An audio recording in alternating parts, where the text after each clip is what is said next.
उमर अयूब साहब को जो है ना खान साहब ने प्राइम मिनिस्टर कैंडिडेट के लिए अपॉइंट किया है और वो इंशाअल्लाह ताला जो है ना तरीके साहब का कैंडिडेट होगा प्राइम मिनिस्टर पोर्टफोलियो के लिए।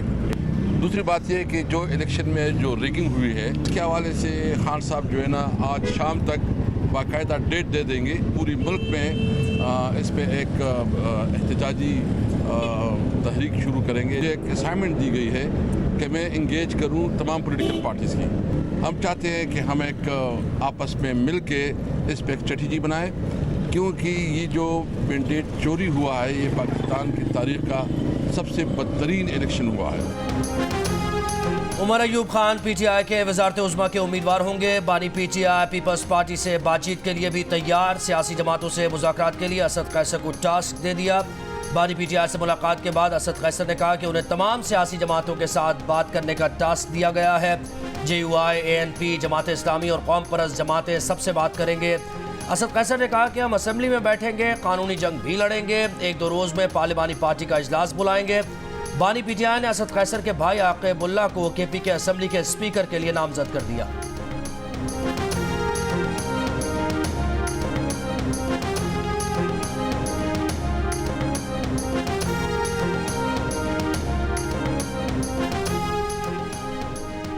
बानी पीटीआई ने पाकिस्तान के इंतखाबात में मुबैना धांधली पर अमरीका की जानिब से आवाज़ उठाने का मुतालबा कर दिया। बानी पीटीआई से मुलाकात के बाद पीटीआई के रहनुमा बैरिस्टर सैफ का कहना था कि बानी पीटीआई ने पैगाम दिया है कि अमरीका के पास मौका है अपनी गलतियों का अजाला करे।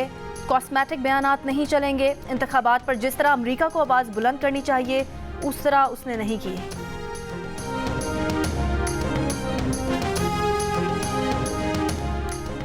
खैबर पख्तूनख्वा में पीटीआई की वाज़ेह अक्सरियत के बावजूद हुकूमत साजी पर ताहाल कोई मुशावरत न हो सकी। खैबर पख्तूनख्वा में पीटीआई ताहाल अपने मुंतखब मेंबरान को इकट्ठा न कर सकी। पीटीआई के हिमायत याफ्ता 83 आज़ाद उम्मीदवार इलेक्शन जीते हैं। ज़राए के मुताबिक लीडरशिप के फुकदान के बायस आज़ाद मुंतखब उम्मीदवारों को इकट्ठा नहीं किया जा सका। स्पीकर खैबर पख्तूनख्वा असम्बली मुश्ताक अली का कहना है कि बदकिस्मती है कि अभी तक मेंबरान असम्बली को इकट्ठा न किया जा सका। पीटीआई की लीडरशिप के खिलाफ मुकदमात हैं तो कोई जेलों में हैं। 2-3 दिन में मेंबरान असम्बली को इकट्ठा कर लेंगे।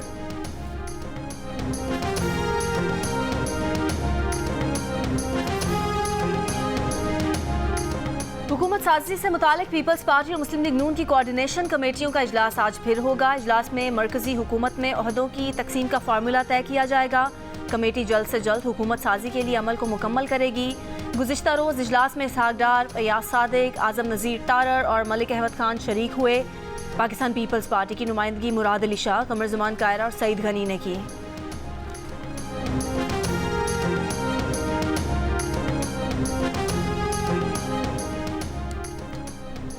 आम इंतखाबात के बाद नताइज में ताख़ीर और मुबैना धांधली के खिलाफ सिंध, बलूचिस्तान और खैबर पख्तूनख्वा में मुख्तलिफ सियासी जमातों की जानिब से एहतजाज और मुजाहरे आज भी जारी। बलूचिस्तान के इंतखाबी नताइज में मुबैना धांधली के खिलाफ मुख्तलिफ सियासी जमातों का कोयटा में एहतजाज। 4 जमाती इत्तेहाद का DRO ऑफिस के सामने धरना। Pashtunkhwa map, BNP, NP, HDP के रहनुमा कारकुनान धरने में शरीक। 4 जमाती इत्तेहाद का आज बलूचिस्तान भर में एहतजाजी रैलीज निकालने का ऐलान। हल्का PB 14 नसीराबाद 2 के नताइज के खिलाफ RO ऑफिस के सामने पीपल्स पार्टी का एहतजाज 7वें रोज भी जारी। उम्मीदवार पीपल्स पार्टी गुलाम रसूल इमरानी का कहना है कि शफाफ रिजल्ट जारी होने तक एहतजाज जारी रहेगा।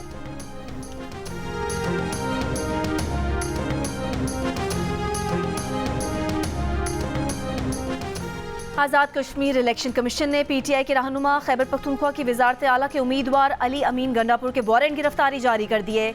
इंतखाबात में ज़ाब्ता इखलाक की खिलाफ वर्जी के केस में 28 फरवरी को इलेक्शन कमीशन आज़ाद कश्मीर के रूबरू पेश करने की हिदायत अली अमीन के खिलाफ दरख्वास्त वकील राजा जुल्करनैन ने 2021 के इलेक्शन के दौरान दायर की थी।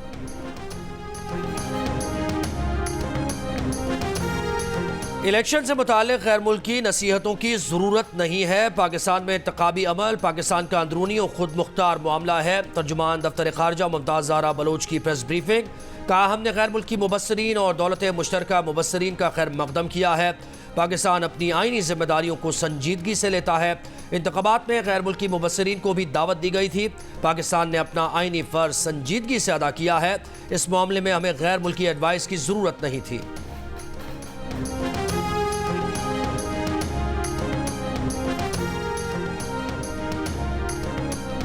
मखलूत हुकूमत पाकिस्तान का अंदरूनी मामला है, फैसला अमरीका को नहीं पाकिस्तान को करना है। हुकूमत बनने के बाद उसके साथ मिलकर काम करने के मुंतज़िर हैं। तर्जुमान अमरीकी महकमा खारजा मैथ्यू मिलर की प्रेस ब्रीफिंग। कहा, अमरीका ने पाकिस्तान में इंतखाबात पर इल्ज़ामात की तहकीकात का मुतालबा किया है। सिर्फ पाकिस्तान नहीं बल्कि दुनिया में कहीं भी ऐसे इल्ज़ामात की मुकम्मल छानबीन होनी चाहिए, इसीलिए इल्ज़ामात की तहकीकात का मुतालबा करते रहेंगे। गैस मजीद महंगी, बिजली की कीमत बढ़ाने की तैयारी, पेट्रोल की कीमतों के तयन की भी आ गई बारी। महंगाई कहाँ जाएगी, अवाम सोच सोच कर परेशान। 4 दिन की मेहमान निगरान हुकूमत ने जाते जाते गैस की कीमतों में दूसरा बड़ा इजाफा कर दिया। घरेलू और कमर्शियल सारिफीन सब पर बोझ पड़ेगा। प्रोटेक्टेड सारिफीन के लिए गैस कीमतों में 100 रुपये, नॉन प्रोटेक्टेड सारिफीन के लिए 300 रुपये फी MMBTU इजाफे का इम्कान। बड़ी मिकदार में गैस इस्तेमाल करने वालों के लिए फी MMBTU कीमतों में 900 रुपये का इजाफा मुतवक्के। हतमी मंजूरी निगरान वफाकी काबीना से ली जाएगी। इजाफे का नफाज 1 फरवरी से होगा। मुल्क भर में समाई एडजस्टमेंट की मद में बिजली मजीद महंगी होने का खदशा। 84 अरब रुपए का बोझ सार्फिन को मुंतकिल करने की दरख्वास्त। नई कीमतों के ऐलान के साथ आज पेट्रोल और डीजल मजीद महंगे होने का खदशा।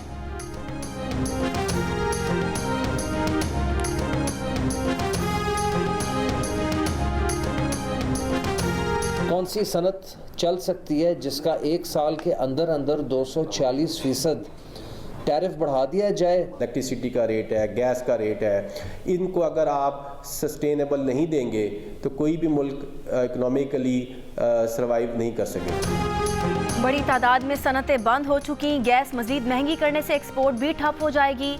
सनती और तिजारती तंजीमों ने गैस की कीमत में मजीद 34% इजाफा मुस्तरद कर दिया। कहा, नवंबर में गैस 200% महंगी की जा चुकी। नया इजाफा सनत, एक्सपोर्ट और रोजगार के खिलाफ साजिश है।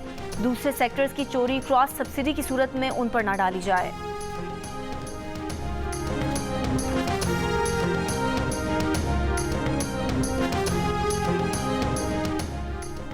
चीफ जस्टिस ऑफ पाकिस्तान की सरबराही में सुप्रीम जुडिशल काउंसिल का इजलास जारी। काउंसिल ने साबिक जज मज़ाहिर नकवी के खिलाफ अटॉर्नी जनरल की जानिब से पेश किए गए गवाहों के बयानात रिकॉर्ड करना शुरू कर दिए।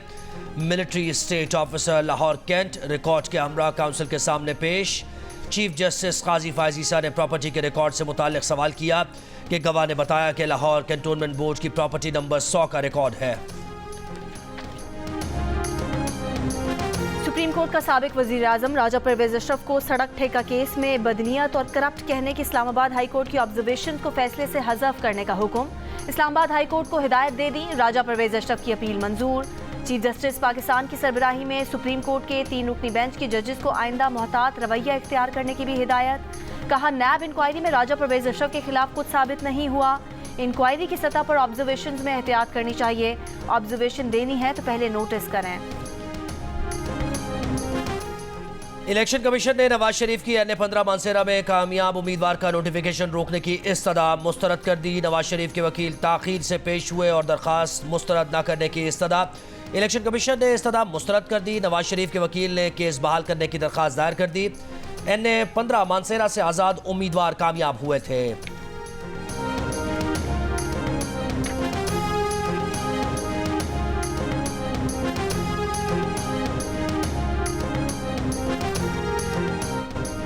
मैंडेट चोरी करने वालों ने नवाज शरीफ को पहले अपना चीफ चुना, फिर उन्हीं का मैंडेट चोरी कर लिया। ये कहते थे कि नवाज शरीफ जीते हैं, अब नवाज शरीफ किधर है। तहरीक इंसाफ के रहनुमा बाबर अवान की इस्लामाबाद हाई कोर्ट के बाहर मीडिया से गुफ्तगू। कहा, आधी रात को गैस फिर महंगी कर दी गई है।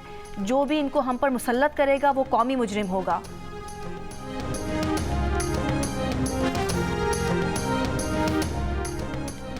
2024 के इंतखाब धांधली ज़दा भी हैं और मुतनाज़ भी। ये इंतखाबात जमहूरी और पार्लिमानी अमल के लिए स्याह धब्बा हैं। कौम ने इन मुतनाज़ नताइज को मुस्तरद कर दिया है। नायब अमीर जमात इस्लामी लियाकत बलोच की मंसूरा में प्रेस कॉन्फ्रेंस। कहा, जमात इस्लामी इंतखाबात 2024 पर वाइट पेपर लाएगी। इंतखाबी नताइज के खिलाफ इलेक्शन ट्रिब्यूनल भी जाएंगे और अदालत का दरवाज़ा भी खटखटाएंगे। सियासी और जमहूरी क़ुव्वतें लॉन्ग टर्म हिकमत अमली इख्तियार करें। पुलिस एहलकार को थप्पड़ मारने के केस में फिरदौस आशिक अवान ने तहरीरी माफ़ी मांग ली। थप्पड़ खाने वाले पुलिस एहलकार की जानिब से भी तहरीरी जवाब जमा करा दिया। इलेक्शन कमीशन आज की समाअत का हुक्मनामा कुछ देर में जारी करेगा। मेंबर इलेक्शन कमीशन से निसार दुरानी ने दौरान समाअत कहा कि आप कौन होती हैं कानून हाथ में लेने वाली। फिरदौस आशिक अवान ने कहा कि उस पोलिंग स्टेशन पर ठप्पे लग रहे थे, अजीब माहौल था, जो हुआ गलत हुआ, मैं इस पर माफ़ी मांगती हूँ। मेंबर इलेक्शन कमीशन ने कहा कि हम आपसे थप्पड़ मारने की तवक्को नहीं रखते थे। कराची के इलाके एफबी एरिया में 8 साला बच्चे के दर्दनाक कत्ल का मुकदमा नामालूम अफराद के खिलाफ दर्ज। बच्चे के वालिद के मुताबिक गुज़श्ता रोज़ उनकी अहलिया ने फ़ोन पर बताया कि बेटा आबान घर से निकला और वापस नहीं आया। वो घर पहुँचे और रिश्तेदारों की मदद से बेटे की तलाश शुरू कर दी। पता चला कि आबान को गला काट कर किसी ने कत्ल करने की कोशिश की है। 8 साला आबान को नामालूम अफराद गला काट कर ज़ख्मी हालत में फेडरल बी एरिया में कायम कादियों के अक़बी हिस्से में फेंक कर फरार हो गए। आबान को अस्पताल मुंतकिल किया जा रहा था कि वो रास्ते में ही दम तोड़ गया। पुलिस का कहना है कि तफ्तीश शुरू कर दी है, CCTV भी हासिल की जा रही है।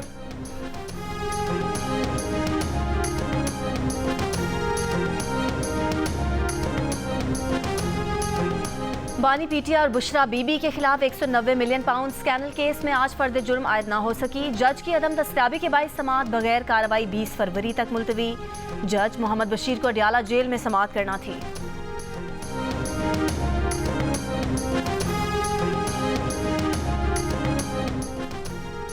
लाहौर की इंसदादी दहशतगर्दी अदालत ने 9 मई जलाओ घेराव के मुकदमात में बानी पीटीआई की अबूरी जमानतों में 19 फरवरी तक तोसी कर दी। बानी पीटीआई की लीगल टीम की दलाइल देने के लिए अदालत से मजीद वक्त की इस्तदा।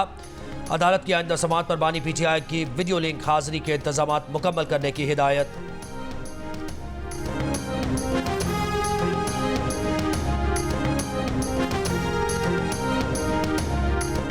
शाह महमूद कुरैशी की साहबजादी मेहरबानो कुरैशी इलेक्शन कमीशन से अपनी कामयाबी का नोटिफिकेशन जारी करने का मुतालबा कर दिया। कहा फॉर्म 45 और 47 में तजाद है, RO को वोट रिजेक्ट करने का इख्तियार नहीं।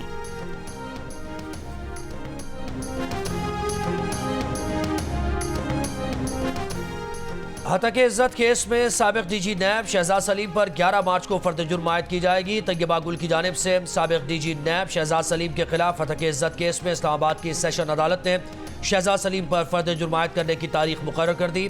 शहजाद सलीम को 30,000 रुपये श्योरिटी बॉन्ड जमा कराने की हिदायत। दौरान समाअत जज सुहेल शेख ने शहजाद सलीम से मुकालमा करते हुए कहा कि आपको हाजिरी के लिए नोटिस जारी किया था, अगली समाअत पर फर्द जुर्म आयद होगी। वकील शहजाद सलीम ने इस्तदा की कि 30,000 रुपये से कम श्योरिटी बॉन्ड कर दें। तैयबा गुल ने कहा कि नैब के पास बहुत पैसा होता है, ये लाखों से कम में बात नहीं करते। मीडिया टॉक में इल्जामात लगाने पर तैयबा गुल की जानिब से साबिक DG नैब पर हतक इज्जत केस दायर किया गया था।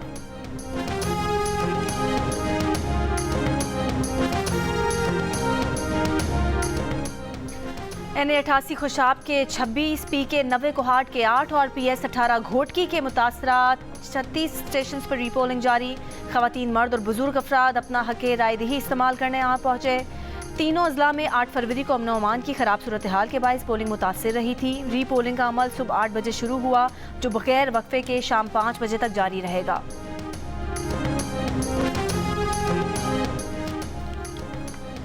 गैलप पाकिस्तान ने इलेक्शन से पहले सर्वे का इलेक्शन नताइज का तकाबली जायजा जारी कर दिया। अहम पेशगोइयाँ दुरुस्त साबित हुई। रिपोर्ट के मुताबिक गैलप ने पंजाब में PTI और PMLN के दरमियान सख्त मुकाबले की तवक्को जाहिर की थी। सर्वे में 34% ने PTI और 32% ने नून लीग को वोट देने का कहा। इलेक्शन नताइज ने जाहिर किया कि PTI के हिमायत याफ्ता आज़ाद उम्मीदवारों ने 35% और नून लीग ने 34% वोट लिए। सर्वे में यह भी तजवीज़ किया गया था कि पीपल्स पार्टी अपना वोट बैंक बढ़ा नहीं पाई और ये भी कि PPP का वोट बैंक 6% होगा, जो दुरुस्त साबित हुआ। PP के सिंध में 44% वोटों के साथ वाहिद बड़ी जमात होने की पेशगोई हूबहू पूरी हुई। सर्वे में खैबर पख्तूनख्वा के 45% जवाबदेहिंदगान ने कहा था कि वो PTI को वोट देंगे। सिर्फ 1 से 2% के मार्जिन से नताइज भी ऐसे ही आए।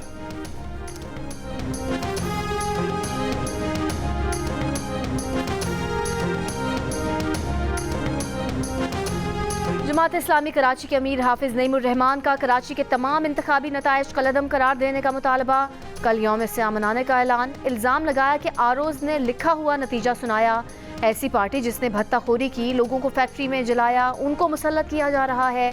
MQM को कराची के लोगों ने मुस्तरद कर दिया है।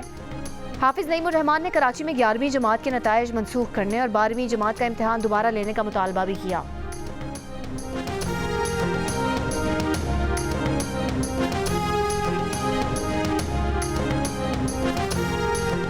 16 अफगान ख्वाजा सराओं की वतन वापस भेजने के खिलाफ दरखास्त। पेशावर हाईकोर्ट का रजिस्टर अफगान ख्वाजा सराओं को तंग न करने का हुक्म। ख्वाजा सराओं के वकील ने कहा अफगानिस्तान में ख्वाजा सराओं की जान को खतरा है। हुकूमत ने फैसला किया कि तमाम गैर मुल्कियों को वतन वापस भेजा जाएगा। चीफ जस्टिस पेशावर हाईकोर्ट ने कहा अगर वीज़े हैं और एक्सपायर्ड नहीं तो फिर पाकिस्तान में रह सकते हैं।